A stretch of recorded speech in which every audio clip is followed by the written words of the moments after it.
नमस्कार साथियों, स्वागत है आपका तहे दिल से वेदांत क्लासेज के ऑनलाइन और डिजिटल प्लेटफॉर्म पर।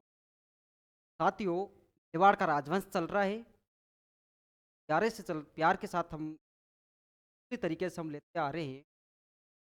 अगले जो हम महाराणा पढ़ने वाले वो उदय सिंह के बारे में अपनी चर्चा रहेगी। पिछली क्लासों में हमने कहाँ तक पढ़ा हुआ, आप जैसे जैसे क्लास देखोगे आपको पता चलेगा। तो आज जो अपनी विशेष क्लास रहेगी राणा या महाराणा उदय सिंह जी के बारे में रहेगी साथियों। इनके पिता कौन थे, इनके माताजी कौन थे, ये किन के भाई थे, इनके जीवन का संघर्ष क्या रहा था, ये सारी चर्चा हमने पिछली क्लासों में की। देखो साथियों, जो महाराणा उदय सिंह है ना, वो 1537 में क्या बनते हैं, शासक बनते हैं। या इनका हम यूं कह सकते हैं कि 1537 में क्या होता है, राज्याभिषेक होता है। ठीक है साथियों। अब देखो, राज्याभिषेक होगा तो सीधा सीधी बात में राजा बन गया। ठीक है ना। इसकी कुछ विशेष चर्चाएं मैं इस प्रकार से करना चाहूंगा। थोड़ा आप इधर कोर्ट की तरफ देखना, मेरी तरफ देखना, बातों को सुनना अच्छे से। हमने चर्चा की कि भाई साहब, उदय सिंह जी को राजा बनाने के लिए, मेवाड़ का राजा बनाने के लिए पन्नादाई ने बनवीर जो पृथ्वीराज सिसोदिया यानी उड़ने राजकुमार या उड़ना राजकुमार के दासी पुत्र थे, उनसे बचाते हुए पन्नादाई अपने पुत्र चंदन का बलिदान देकर उनको अपने ननियाल बूंदी ले जाती है। बूंदी के बाद में डूंगरपुर और डूंगरपुर के बाद में कुंभलगढ़ तक का ये सफर रहता है। अंतिम रूप से जो राणा उदय सिंह जी का लालन पालन या लालन पालन पोषण अगर उनका किसी ने किया तो कुंभलगढ़ के अंदर हुआ था, और किसने किया ये चर्चा इस विशेष सेशन में रहने वाली है साथियों। देखो साथियों, पृथ्वीराज सिसोदिया का दासी पुत्र था बनवीर। कौन था? बनवीर। बनवीर ने विक्रमादित्य की हत्या कर दी। जब मेवाड़ का द्वितीय शाखा होता है, द्वितीय शाखे में बाघ सिंह देवलिया प्रतापगढ़ के थे, वो उनके द्वारा केसरिया किया जाता है। और जो राजमाता कर्णावती या कर्मावती थी, जो राणा सांगा की हाड़ी रानी थी, उनके द्वारा और 13,000 रानियों के द्वारा क्या किया जाता है, जोहर किया जाता है। गुजरात का एक शासक होता है बहादुर शाह। बहादुर शाह क्या करता है, आक्रमण करता है। कहां पर? चित्तौड़गढ़ में। और दूसरा शाखा क्या होता है साथियों, संपन्न होता है। उसी समय क्या होता है साथियों, जो विक्रमादित्य थे और उदय सिंह जी थे, उनमें से विक्रमादित्य अल्पायु में शासक थे। उनकी हत्या कर कर पृथ्वीराज सिसोदिया का जो दासी पुत्र या अनोरस पुत्र था बनवीर, वो मेवाड़ का राजा बन जाता है। उसकी मंशा थी कि अगर मैंने राणा उदय सिंह को जान से मार दिया या खत्म कर दिया तो संपूर्ण तरीके से मेरा मेवाड़ पर क्या रहेगा, राज रहेगा। मैं अपने वंश को चला सकता हूं, मेवाड़ पर अपना शासन कर सकता हूं। ये इसकी कुछ कूटनीतिज्ञ हम मंशा कह सकते हैं कि तो बनवीर था, उनकी मंशा कुछ इस प्रकार की रही होगी। उसी समय क्या होता है साथियों, राणा उदय सिंह को मेवाड़ में एक कमेरी गांव, गांव कौन सा है साथियों, जरा ध्यान रखना। कमेरी एक गांव था। कमेरी गांव की एक गुज्जर जाति की महिला थी जिनका नाम है पन्ना। धाई। धाई क्यों बोला जाता है यह भी हम चर्चा करेंगे। राजमाता कर्मावती के दो पुत्र थे। दो पुत्रों में एक विक्रमादित्य, दूसरा उदय सिंह। उदय सिंह का लालन पालन, उसकी देख रेख अगर किसी ने किया तो वह किसने किया साथियों, पन्ना ने किया। कहने का मतलब उदय सिंह की धाई मां कौन थी, जो लालन पालन करती है, वो कौन है, पन्ना।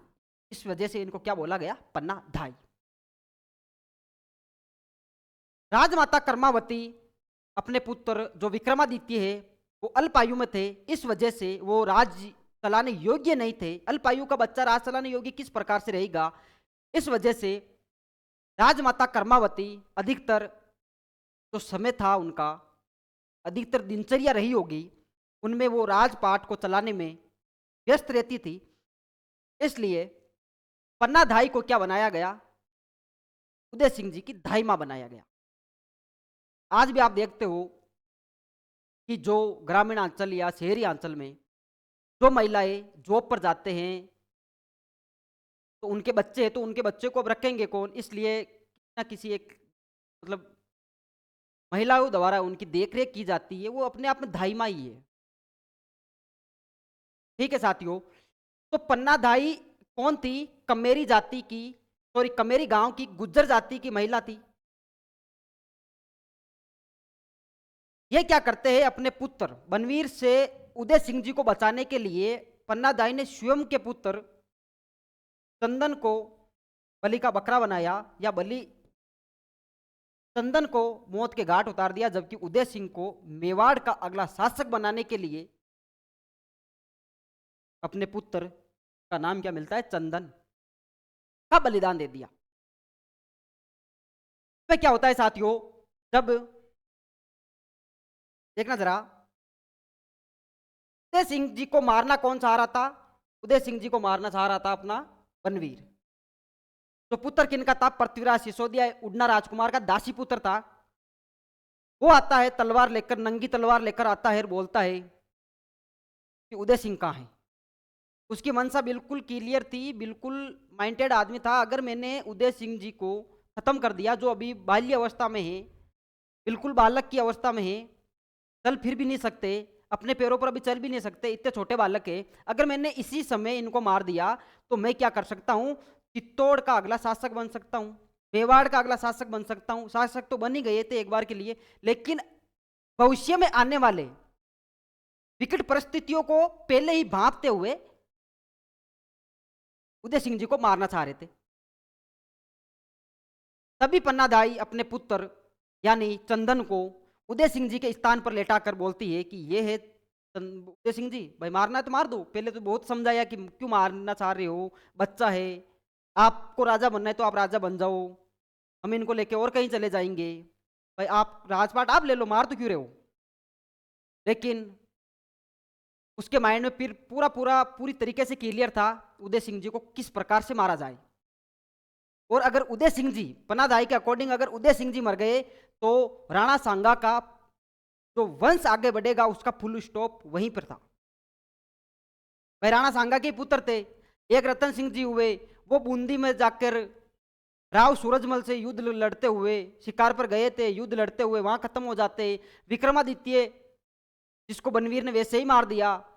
अब कोई योग्य पुत्र जो अगला शासक बन सकता है राणा सांगा का पुत्र, तो वो उदय सिंह जी है।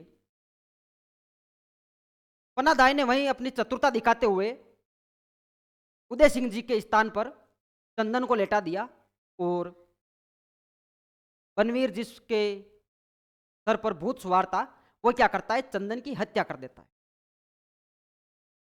वहीं से पन्नादाई जो चित्तौड़ में थे वहीं से निकलकर पन्नादाई बूंदी चली जाती है। कहां चली जाती है साथियों? बूंदी। किनको लेकर? राणा उदय सिंह जी को लेकर चले जाते हैं। बूंदी क्या था? राणा उदय सिंह जी का ननियाल था। बूंदी में कुछ समय रुकने के बाद में बूंदी वालों ने हाथ खड़े कर दिए ननियाल वालों ने कि आप यहां से चले जाओ, नहीं तो बनवीर हमें भी मार देगा, और यहां पर उदय सिंह सुरक्षित नहीं है। किसी भी परिस्थिति में उदय सिंह क्या नहीं है? सुरक्षित नहीं है। ठीक है भाई साहब, आपने बोल दिया तो हम निकल जाते हैं।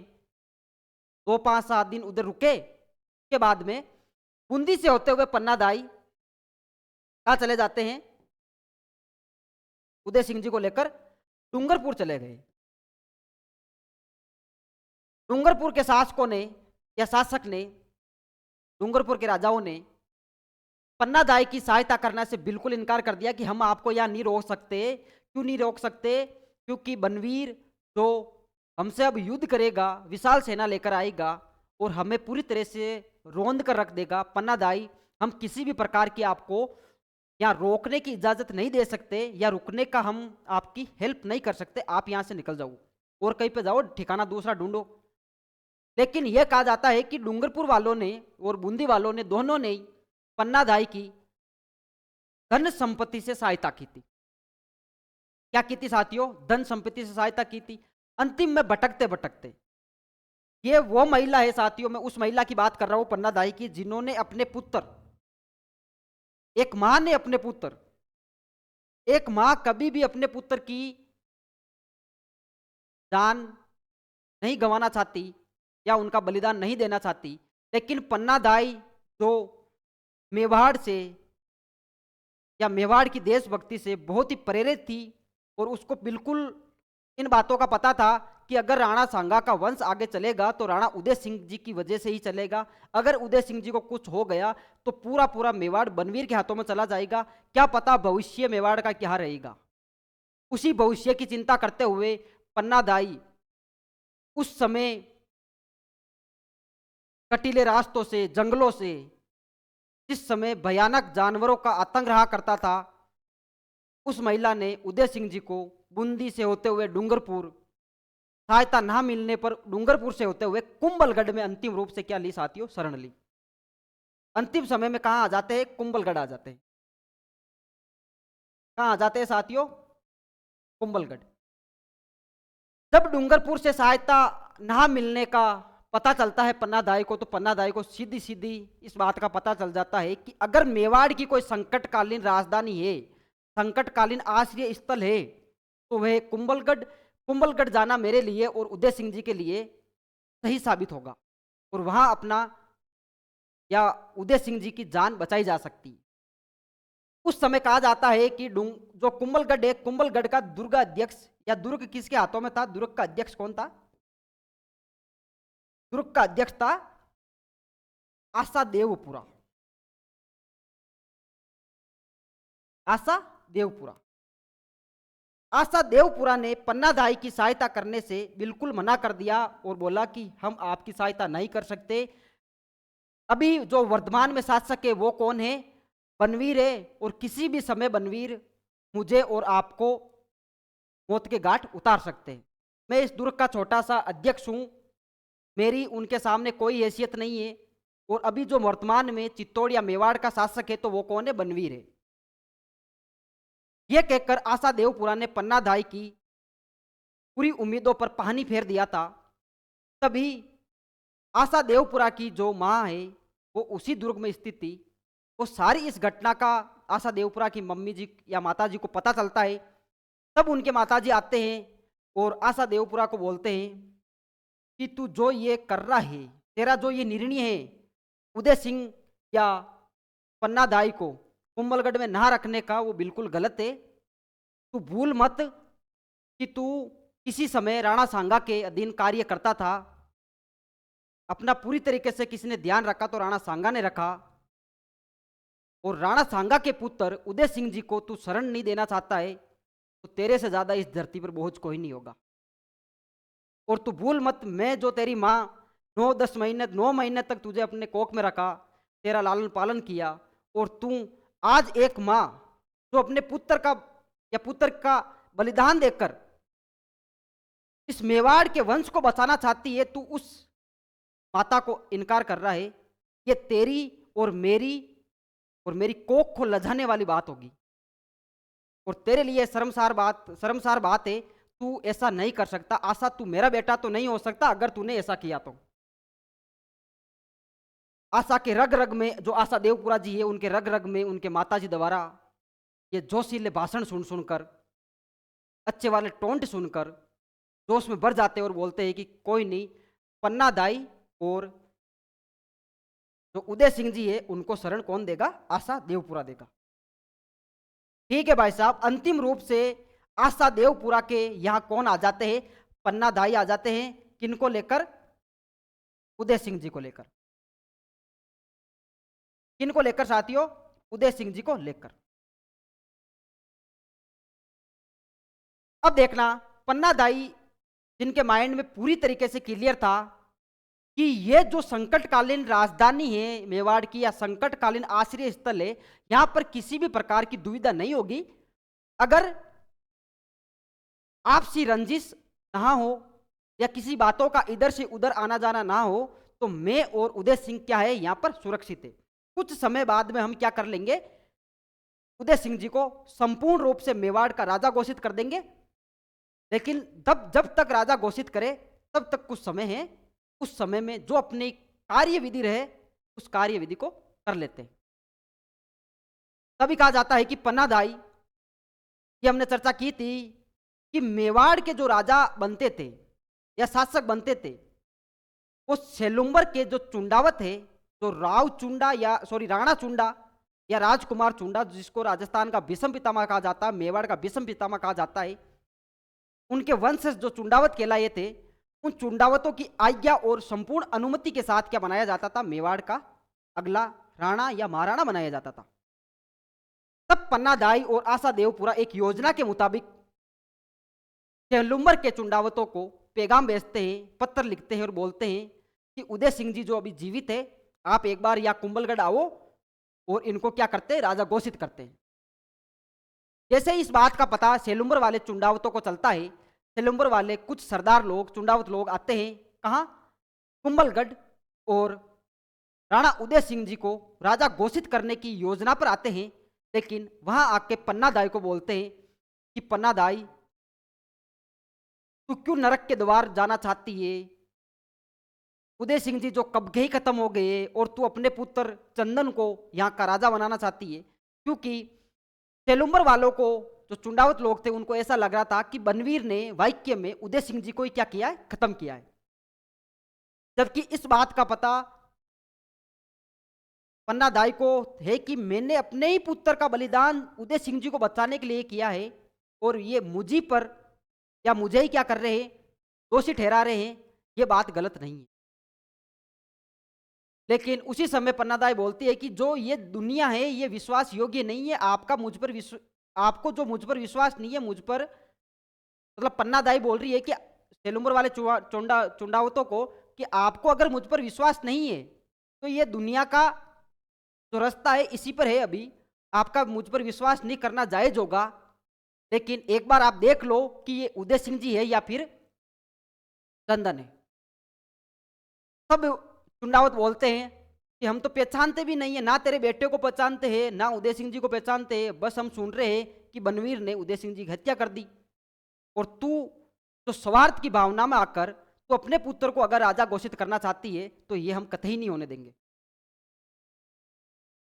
तब अंतिम रूप से पन्नादाई बोलती है कि चलो भाई साहब, आप नहीं पहचान रहे, चित्तौड़ वाले नहीं पहचान रहे, कुछ सरदार लोग जो राणा उदय सिंह को राजा बनाने चाहते थे, राणा उदय सिंह जी विक्रमादित्य कर्मावती के साइड थे, वो नहीं पहचान रहे, तो आप बूंदी वालों को बुलाओ, और बूंदी उनका ननियाल है, अधिकतर इनका समय जो बीता होगा बचपन का वो उधर ही बीता है, बूंदी वाले इनको पहचान जाएंगे।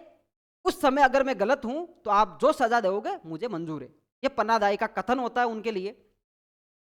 तब बूंदी वाले कुछ सरदारों को बुलाए जाते हैं जो इन्हीं के नाना जी वगैरह रहे होंगे, उदय सिंह जी के ननियाल वाले थे, वो आते हैं और वो बोलते हैं कि ये तो हमारा ही भांजा कौन है, उदय सिंह है।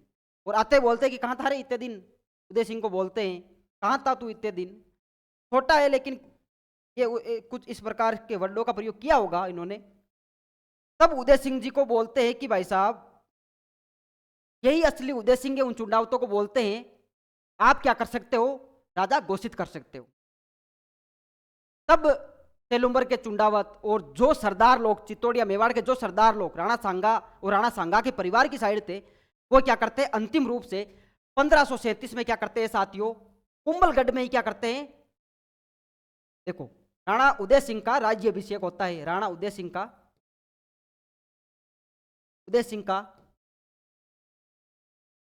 राज्याभिषेक होता कहाँ है साथियों, कुंभलगढ़ में होता है।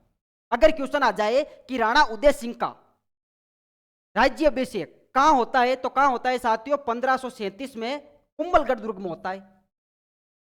कहाँ हुआ, कुंभलगढ़ दुर्ग में। इस बात का आपको क्या रखना है, विशेष ध्यान रखना है। कुंभलगढ़ दुर्ग में अगर राणा उदय सिंह की या राणा उदय सिंह का लालन पालन किया तो किसने किया, तो आशा देवपुरा ने किया। इस बात का भी आपको विशेष रूप से ध्यान रखना है। मेवाड़ के अगले राणा महाराणा कौन होंगे, ये डिसाइड कौन करने वाले होते हैं, तो ये होते हैं सेलुम्बर के चुंडावत। और ये राइट और ये अधिकार तो राणा चुंडा के समय ही दे दिया गया था उनको कि राणा चुंडा तेरे जो वंशज होंगे वो ही क्या करेंगे, अगला राणा या महाराणा मेवाड़ का कौन बनना चाहिए या कौन बनेगा ये डिसाइड करेंगे, पूरा पूरा योगदान होगा। ठीक है भाई साहब, ये बात और ये कहानी से एक बात का पता चलता है कि एक वो महिला जो अपने ममता भरे प्यार दुलार को, जो वो संपूर्ण जीवन अपने पुत्र के लिए व्यतीत करना चाहती है अपनी माँ, वो वही माँ देशभक्ति के लिए मेवाड़ के उदय सिंह, जो तो उसका पुत्र था ही नहीं, दाई माँ थी भाई, पन्ना दाई तो उदय सिंह जी की कौन थी, दाई माँ थी, वो अपने ही पुत्र को बलिदान या बनवीर की तलवार के नीचे छोड़ के आ जाती है, किसको बचाने, उदय सिंह को बचाकर। ठीक है साथियों, इस प्रकार से उदय सिंह का क्या होता है, राज्याभिषेक होता है कहां, कोमलगढ़ में 1537 में। इस बात का आपको विशेष ध्यान रखना है। ठीक है साथियों, देखना जरा आगे, एक यहां पे सीधा सीधा आपको युद्ध दिखाई दे रहा है, युद्ध का नाम है मावली का युद्ध। किसका युद्ध साथियों, मावली का युद्ध। युद्ध कब हुआ, युद्ध हुआ 1540 में। किन किन के बीच ये युद्ध होता है, तो ये युद्ध होता है साथियों राणा उदय सिंह, राणा उदय सिंह का किसके साथ होगा, बनवीर के साथ।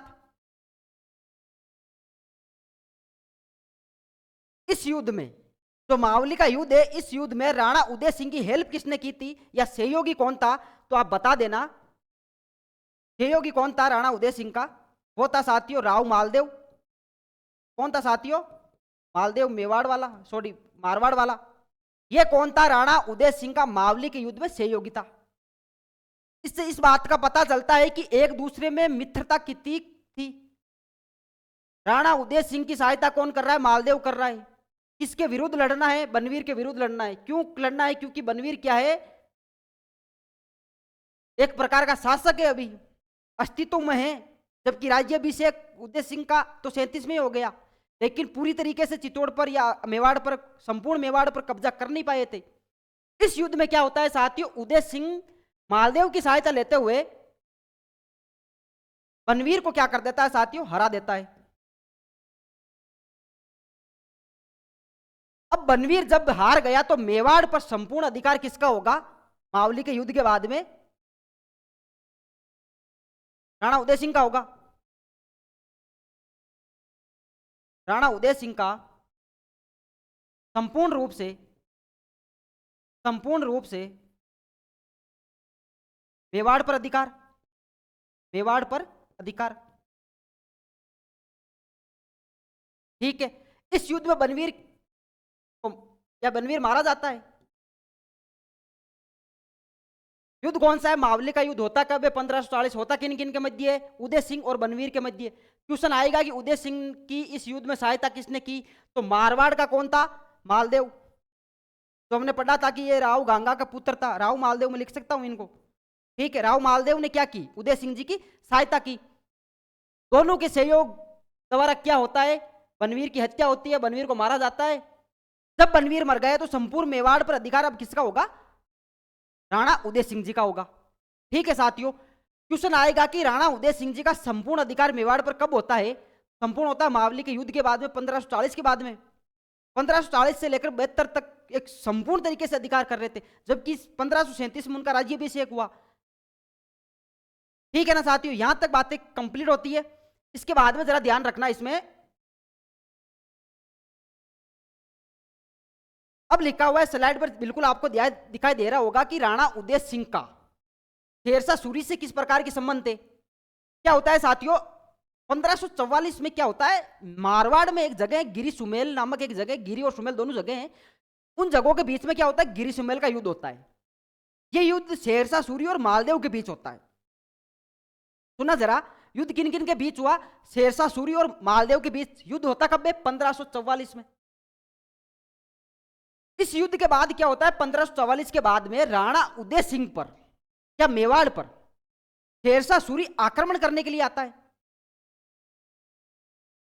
वही एक प्रमुख कारण रहा होगा कि शेरशाह सूरी क्या चाहता था कि मैं अपने साम्राज्यवाद का विस्तार करूं या साम्राज्य का विस्तार करूं, कुछ राजनीतिक महत्वाकांक्षा रही होगी इनकी। तब क्या आते हैं, उदय सिंह जी या मेवाड़ पर आक्रमण करने कौन आया, शेरशाह सूरी। युद्ध की स्थिति दिखाई दी उदय सिंह जी को कि यार किसी भी परिस्थिति में युद्ध को टालना चाहिए, मैं अभी इतना योग्य नहीं हूं, मैंने मावली जैसे युद्ध लड़े हैं, जैसे तैसे मैं राजा बना हूं, बहुत संघर्षों के बाद में मैं राजा बना हूं। युद्ध करना अभी मेरी परिस्थितियों के खिलाफ है। इस युद्ध की आशंका थी कि युद्ध आज नहीं तो कल होगा। ये मारवाड़ में गिरी सुमेल में मालदेव जो अभी मेरा सहयोगी था उसको हराकर आया है, भाई कैसे भी हराऊ कूटनीति द्वारा हरा के आया है। अब ये सीधा सीधा मेवाड़ पर अधिकार कर लेगा। इससे अच्छा मैं क्या करता हूं, इसकी अधीनता स्वीकार कर लेता हूं। 1544 बाद में क्या होता है, उदय सिंह जी जैसे ही शेरशाह सूरी मारवाड़ पर आक्रमण करने के लिए आता है, आक्रमण को टालते हुए या युद्ध को टालते हुए, युद्ध की आशंका को देखते हुए कि भाई युद्ध तो होगा, किसी भी परिस्थिति में युद्ध टाला नहीं जा सकता। अगर मैं कुछ ऐसा करूं कि युद्ध टाल दूं तो क्या होगा, मेरा और मेरी प्रजा का, अभी मैं योग्य नहीं हूं युद्ध करने के, किसी भी परिस्थिति में युद्ध नहीं लड़ सकता, युद्ध को क्या टाला जा सकता है। तब उदय सिंह जी ने क्या किए, शेरशाह सूरी की अधीनता स्वीकार कर ली। शेरशाह सूरी की उदय सिंह ने, कौन से उदय सिंह, राणा उदय सिंह ने अधीनता स्वीकार कर ली। कहा जाता है कि दुर्ग की चाबियां तक पहुंचाती थी इनके पास कि भाई साहब ये दुर्ग है, इस दुर्ग की ये चाबियां ले लो। इसका मतलब क्या होता है, अधीनता स्वीकार करना ही होता है। ठीक है, अब अधीनता स्वीकार कर ली तो शेरशाह सूरी क्या करेगा, भाई मेवाड़ उसका है, तो मेवाड़ का प्रशासक किसको नियुक्त करके चला जाता है, ये शेरशाह सूरी चित्तौड़ का प्रशासक किसको नियुक्त कर देगा, खवास खां को। खवास खां को क्या कर देता है, चित्तौड़ का प्रशासक नियुक्त कर देता है। चित्तौड़गढ़ का प्रशासक, कहीं कहीं प्रतिनिधि लिखा हुआ आएगा, क्वेश्चन में ऐसा भी आ जाए तो आप बिल्कुल घबराना मत, प्रशासक या प्रतिनिधि नियुक्त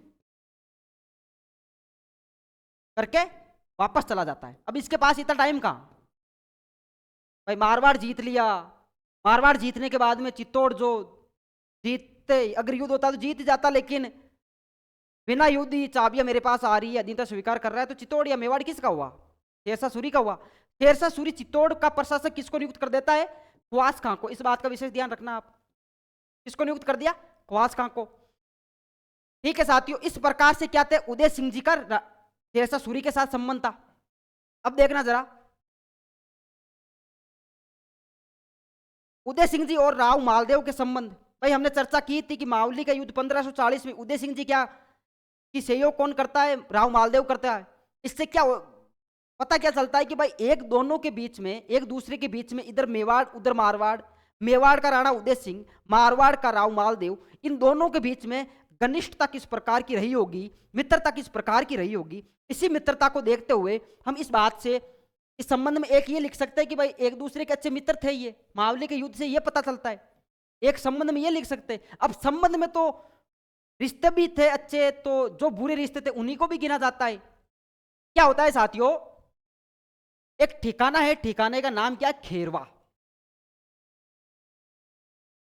और खेरवा के ठाकुर कौन, जेतर सिंह। खेरवा के ठाकुर कौन, जेतर सिंह। जेतर सिंह की क्या थी, एक पुत्री थी। इस पुत्री से विवाह कौन करना चाहता था, मालदेव। कौन करना चाहता था, राव मालदेव। जेतर सिंह ने अपनी पुत्री का विवाह किससे करवा दिया, उदय सिंह जी के से। किससे, उदय सिंह जी से। जेतर सिंह जो खेरवा का ठाकुर है, उसकी एक पुत्री थी, उस पुत्री से विवाह कौन करना चाहता है, मालदेव। लड़की का चक्कर बाबू भैया, लड़की का चक्कर। इन दोनों में क्या होता है, ये विवाह करना चाहता है जेतर सिंह जी की पुत्री से, जबकि जेतर सिंह जी ने अपना पिता का धर्म निभाते हुए अपनी पुत्री का हाथ किनके हाथों में दे दिया, यह कन्यादान किनके हाथों में चला गया, राणा उदय सिंह जी के हाथों में। राणा उदय सिंह जी तो मालदेव के अच्छे मित्र थे, एक दूसरे की युद्धों में सहायता कर रहे थे, लेकिन लड़की का चक्कर, मैंने पहले ही बोला था लड़की का चक्कर बाबू भैया, लड़की के चक्कर में क्या होता है, दोनों में एक दूसरे के विरोधी हो जाते। जेतर सिंह की ये पुत्री विवाह करना चाहता है राव मालदेव। जेतर सिंह नहीं चाहता कि मैं मेरी बेटी का विवाह मालदेव के साथ करूं। जेतर सिंह अपनी पुत्री का विवाह किससे कर देता है, राणा उदय सिंह जी से। मालदेव बोलता है कि यार उदय, यार तुझे मेरा सारा कुछ पता है कि मैं इसको लाइक करता हूं, मैं इससे शादी करना चाहता हूं, जेतर सिंह जी की सुपुत्री से। जब विवाह हो रहा है तेरा तो क्यों कर रहा है तू विवाह, तुझे पता है ना। इतना सारा कुछ मानने के बाद में वही लड़की का चक्कर बाबू भैया। इसी चक्कर में क्या होता है, दोनों के बीच में विरोध उत्पन्न हो जाता है, एक दूसरे के क्या हो गए, विरोधी हो गए। ठीक है साथियों, अब विरोधी होंगे तो आगे होने वाले युद्धों में एक दूसरे का साथ देंगे क्या, नहीं देंगे ना। उसी प्रकार एक दूसरे का साथ नहीं देंगे, किसकी वजह से, जेतर सिंह जी की पुत्री या सुपुत्री की वजह से। चक्कर किसका था, लड़की का। ठीक है साथियों, लवेरिया हो रखा था इनको, और इसी लवेरिया की वजह से क्या होता है, एक दूसरे में विरोधाभास उत्पन्न हो जाता है। इधर उदय सिंह जी, जिनको पता था कि राव मालदेव जो मेरा मित्र है, मेरा युद्धों में सहायता कर रहा है, वो इनको लाइक करता है। जेतर सिंह जी तो उदय सिंह जी को बोलते हैं कि मेरी पुत्री से विवाह कर लो। उसके बाद में उनसे वो विवाह कर रहे हैं तो राव मालदेव की अब मित्रता जो पहले थी वो रहेगी क्या। ये तो लॉजिक वाली बातें हैं कि भाई नहीं रहेगी, है तो हमें भी पता है, आज हम सुन रहे हैं तो हमें भी पता है।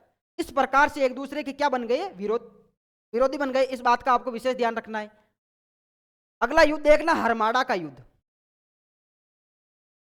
हरमाड़ा जगह कहाँ है साथियों, हरमाड़ा जगह अपने किशनगढ़ के आसपास में, अजमेर जिले की ये एक जगह है। युद्ध होता कब है, 24 जून 1557 में। कब हुआ साथियों, 24 जून 1557 में। 24 जून 1557 में युद्ध कौन सा होगा, हरमाड़ा का युद्ध। युद्ध होगा किन किन के बीच, राणा उदय सिंह, राणा उदय सिंह वर्सेज हाजी खां पठान, हाजी खां पठान।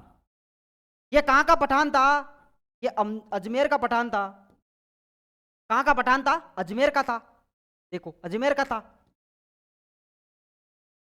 ठीक है, राणा उदय सिंह और हाजी का पठान के बीच एक युद्ध लड़ा गया। युद्ध का नाम है हरमाड़ा का युद्ध। तो होता कब है, 24 जून 1557 को। राणा उदय सिंह और हाजी खां पठान के बीच में यह युद्ध हुआ। क्वेश्चन इस प्रकार से आएगा कि हरमाड़ा के युद्ध में, हरमाड़ा के युद्ध में राव मालदेव ने राणा उदय सिंह का सहयोग दिया था क्या, नहीं दिया था। वही लड़की का चक्कर, उस वजह से जो संबंध देखे थे हमने, खेरवा के ठिकाने की जो राजकुमारी थी, ठाकुर की बेटी थी, उनका विवाह करना चाहता कोई और, कर गया कोई और। जब चिड़िया चुग गई खेत, फिर क्या पछतावा। यही बात है, राणा उदय सिंह और हाजी का पठान के बीच में एक युद्ध होता है। युद्ध का नाम क्या है, हरमाड़ा का युद्ध। इस युद्ध में विजय कौन होते हैं, राणा उदय सिंह विजय हुए। पराजय, अब विजय ये हो गए तो ये क्या होता है, पराजय होता, हार गया। अगर क्वेश्चन आ जाए कि हाजी का पठान का सहयोग किसने किया था, राजी खुशी बताना कि भाई साहब मालदेव ने राणा उदय सिंह का सहयोग नहीं किया।